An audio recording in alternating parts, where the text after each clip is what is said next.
આગળ વધીએ અને અન્ય સમાચારો પર નજર કરીએ તો પરિણામો પછી બેંક ઓફ ઇન્ડિયાના શેરમાં આજે 2%થી વધુની તેજી છે, સારી ખરીદદારી જોવા મળી રહી છે। તો પરિણામો કેવા રહ્યા છે અને શું ખાસ પરિણામોને લઈને વિગત છે એની માહિતી સાથે શ્રદ્ધા પરસાણી આપણી સાથે જોડાયા છે। જી શ્રદ્ધા, જણાવો ખાસ કરીને શું વિગત બેંક ઓફ ઇન્ડિયાને લઈને?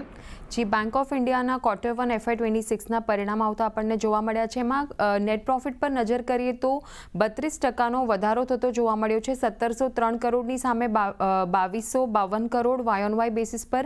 નેટ ઇન્ટરેસ્ટ ઇન્કમમાં 3.25%નો ઘટાડો જોવા મળ્યો છે। 6276 કરોડની સામે 6068 crore. Pre provision operating profit પણ 3677 કરોડની સામે 4009 કરોડ જોવા મળ્યું છે, એટલે 9%ની અહીંયા પણ આપણને અપસાઇડ જોવા મળી છે। અધર ઇન્કમની વાત કરીએ તો અહીંયા ખાસો મોટો વધારો થતો જોવા મળ્યો છે। 1302 કરોડની સામે 2166 કરોડ થતી જોવા મળી છે અધર ઇન્કમ।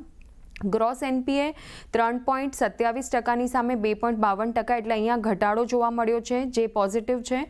નેટ એનપીએ 0.82%ની સામે 0.75%, એટલે અહીંયા પણ નેટ એનપીએમાં પણ ઘટાડો જોવા મળ્યો છે ક્વાર્ટર ઓન ક્વાર્ટર બેસિસ પર।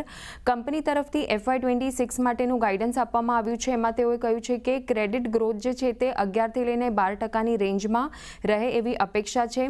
નેટ ઇન્ટરેસ્ટ માર્જિન સ્થિર રહેવાની અપેક્ષા છે। ફીઝની જે આવક છે તેમાં ડાયવર્સિફિકેશન કરવા પર તેઓનું ફોકસ રહેશે અને કોસ્ટ ટુ ઇન્કમ રેશિયોને ઘટાડવાનું પણ તેઓનું લક્ષ્ય છે। રિટેલ અને એગ્રી લોન સેગમેન્ટમાં મજબૂતી લાવવાની તેઓની યોજના છે। તો એક પોઝિટિવ રિઝલ્ટ છે કંપની માટે અને એટલા માટે અત્યારે લગભગ આપણને 3.5% જેટલો અપસાઇડ શેર ટ્રેડ કરતો જોવા મળી રહ્યો છે।